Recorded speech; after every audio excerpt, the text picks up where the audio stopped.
Uttar Pradesh x ray technician association का द्विवार्षिक अधिवेशन आज आयोजित हुआ। पीडब्ल्यूडी के विश्वेश्वरैया सभागार में आयोजित इस अधिवेशन में जिला अस्पतालों को मेडिकल कॉलेज के रूप में तब्दील करने से आम जनमानस को हो रहे नुकसान, एक्सरे टेक्नीशियन की पदोन्नति, पदनाम बदले जाने, पुरानी पेंशन बहाली जैसे तमाम मुद्दों पर चर्चा हुई। इसके अलावा एक मंच पर जुटे X ray technician association, Indian public service employees federation, pharmacist federation समेत अन्य संगठनों ने एक सुर में कर्मचारियों के हितों में कदम उठाने की बात कही। ये चाहूँगा कि प्रमोशन के अवसर तत्काल हमको प्रदान कराएं और जो पद रिक्त हैं उनको तत्काल उस पर नियुक्ति करें ताकि जनता को इसका लाभ मिल सके। जनता को लाभ मिलता है परंतु लोग नहीं समझ पाते हैं कि किस तरह का लाभ मिलता है। आज की स्थिति और कल की स्थिति में बहुत अंतर है। जनसंख्या निरंतर बढ़ रही है। कोविड की स्थिति देख ही लिया आपने, क्या स्थिति थी, कोई एक दूसरे को नहीं छूता था, परंतु एक्सरे टेक्नीशियन पूरे शरीर को पकड़ता था, पकड़ करके एक्सरे करता था, सारा करता था, उसके बाद भी उसको सम्मान का कोई अवसर नहीं दिया जा रहा है। यही हमारी विडंबना है। और मैं अगर एक बात और मैं सरकार से कहना चाहूँगा कि हम लोग भरसक कोशिश करते हैं कि जनता का कहीं अहित न हो और सरकार के हित में, जनहित में हम निरंतर काम कर रहे हैं।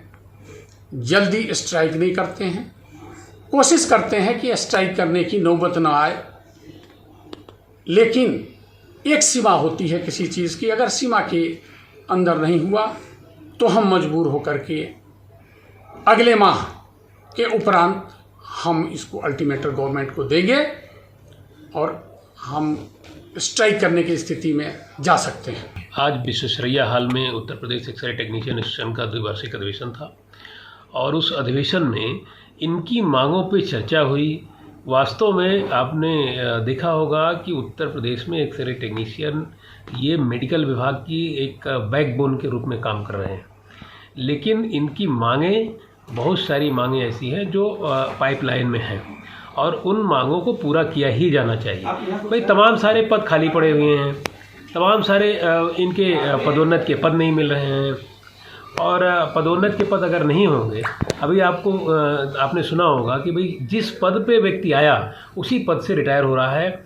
ये हमारे लिए नहीं, राज्य कर्मचारी संगठनों के लिए नहीं, ये सरकारों के लिए भी शायद ये शेम का विषय है कि कोई व्यक्ति जिस पद पे आया और उसी पद पे रिटायर हो जाए। दूसरा, आज के इस अधिवेशन में कर्मचारी संगठनों के प्रतिनिधि चूँकि उपस्थित थे तो बेसिकली कई सारे मुद्दों पर चर्चा हुई है और सबसे बड़ा बिंदु आया है वो उत्तर प्रदेश में जो राजकीय मेडिकल कॉलेज बनाए जा रहे हैं चिकित्सा विभाग के जिला अस्पताल और महिला अस्पताल को मिला करके, उनको मर्ज करके एक साथ ला करके और उनको कन्वर्ट कर दिया जा रहा है मेडिकल कॉलेज में, जबकि उनको संबद्ध किया जाना चाहिए। कन्वर्ट करने से आम जनता का नुकसान हो रहा है। वो नुकसान ये हो रहा है कि उनको जो चिकित्सा सुविधाएं मेडिकल एंड हेल्थ फ्री में देता था वो सुविधा उनसे छीन सकती है। हो सकता है कुछ दिन के लिए गवर्नमेंट उसको चालू रखे, लेकिन वो आगे चल के छीन जाएगा।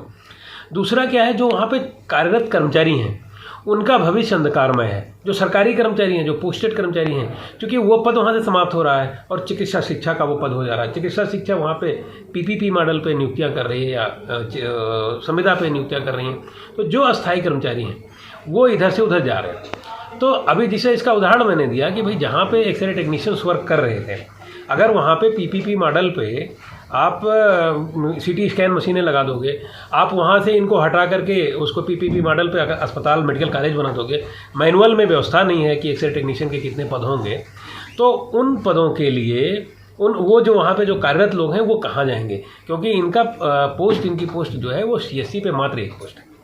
इनकी मैक्सिमम पोस्ट जिला अस्पताल और महिला अस्पताल में है। तो जिला अस्पताल महिला अस्पताल से आप हटा करके उनको मेडिकल कॉलेज बना रहे हो तो ये जाएंगे कहाँ?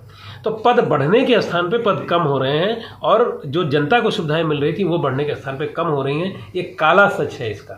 तो मैं गवर्नमेंट से अनुरोध करूंगा कि आप विकास की तरफ ले जा रहे हैं प्रदेश को, तो जो वहाँ पे कर्मचारी हैं उनको सुरक्षित रखिए, उनको संरक्षित रखिए और उन चिकित्सालयों